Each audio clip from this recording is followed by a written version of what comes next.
gonna tell you a quick story. So yesterday, me and Tristan were chilling, having coffee, eating watermelon, smoking cigars, B&Gs. All of a sudden, one of the girls Tristan's seeing calls him up and says, "I got a problem. I need you here now. A guy is attacking my car." So me and Tristan look at each other and go, "Okay." So we jump in our cars. He jumped in the Aston. I jump in the Lambo. She sent her location. It's only about a mile and a half away. So we start burning down the road. And the reason I'm telling you this story is because actually one of the few times in my life I felt sorry for someone. I don't usually feel sorry for people. I'm very much like, you know, the life you live is your own responsibility, and where you end up in life is your own fault. And to a degree, yeah, people are born with shit hands. Obviously, if you're born in Yemen, you know, into like a sheep herding family, you're never going to be a fucking tech billionaire or whatever. But I'm just saying, in general, in the Western world, I'm not much one for sympathy.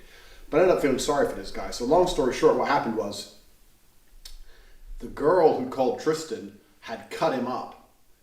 So it was her fault. She made the traffic violation.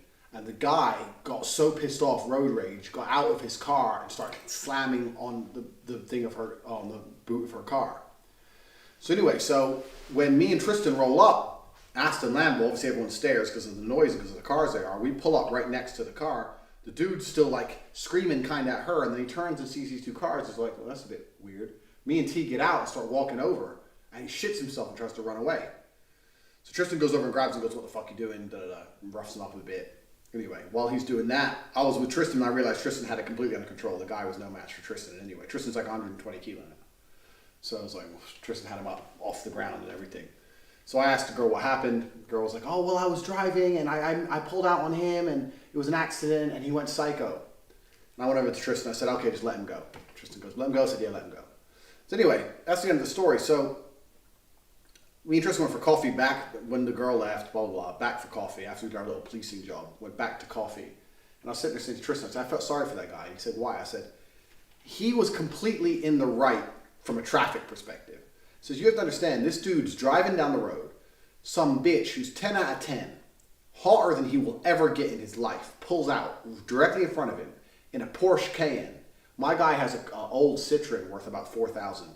This girl's driving, and this is in Romania. This is where the average wage is about 500 euro a month. This girl's driving a 95,000 euro car. So she's in the upper echelons of income like me and Tristan are. So you're driving down the road, you're 30 something, your life hasn't gone the way you want it to, you ain't got a wife, and if you do, she's fucking ugly. You're driving a shitty car, and some fucking bitch, like hot, the kind of hot girl who's never spoken to you, never given you the time of day, pulls out directly in front of you in a car you could never afford, ever. Of course you're going to be frustrated. Like I was saying to Tristan, I understand why this guy got pissed off. Obviously you're going to be like, fucking, and you know it could have just been a bad day, and things could be adding up, and eventually, because of traffic, because she couldn't escape, he gets out, starts hitting on her car, saying, "You stupid bitch, you pulled out, you broke the rules of the road, da-da-da." But really his frustration's not that she pulled out, his frustration's at life.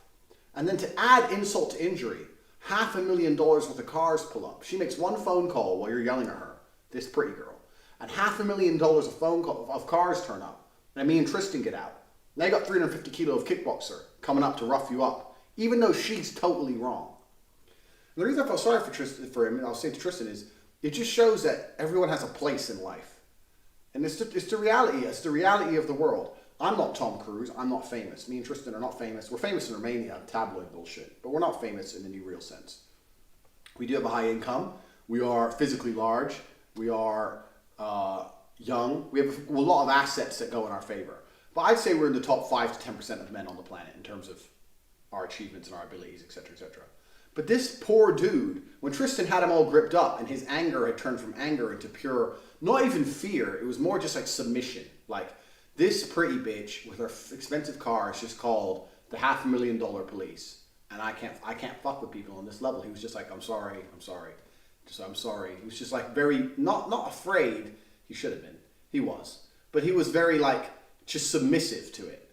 And there was a huge lesson in it for me. It's even hard for me to articulate. I was just saying to Tristan, it shows that there's different places in life that this woman can go through the world driving wrong, driving like a prick, and as soon as someone loses their temper with her, that's the person who ends up going home feeling disheartened. And I'm telling you, man, that's suicide shit. That's the kind of shit that's just the final nail in the coffin. When you go home, you park your shit car, you go into your shit house, you look around at your shit life, and you think, who the fuck is this girl can just pull out on me anytime she wants and call these two kickboxers and just Lambo in this ass to come and rough me up? I wasn't even in the wrong in the first place. Maybe I shouldn't have yelled at her car, but she shouldn't have pulled out on me. And this is why when people say to me, Tate, you're obsessed with money, I say, no, I'm obsessed with not being in that position. I'm never going to let me live my only one life on this planet and waste my years of consciousness in that position. I don't want to be the guy who's 37, driving a fucking shitty Citroen, who gets pulled out on a girl who's too hot for me, driving a car I can never afford, who can call fucking dudes, psycho kickboxers with fucking Lambos and Astons to turn up and bust me up. I'm never going to be that guy. I'm never going to accept that submissive position. And that's why I say when I talk about money and achievement and training and all these things, how important they are, because if you don't find those things important, well, then you're just accepting your place lower down. And I don't think anyone should have to live that way. I genuinely felt sorry for that dude.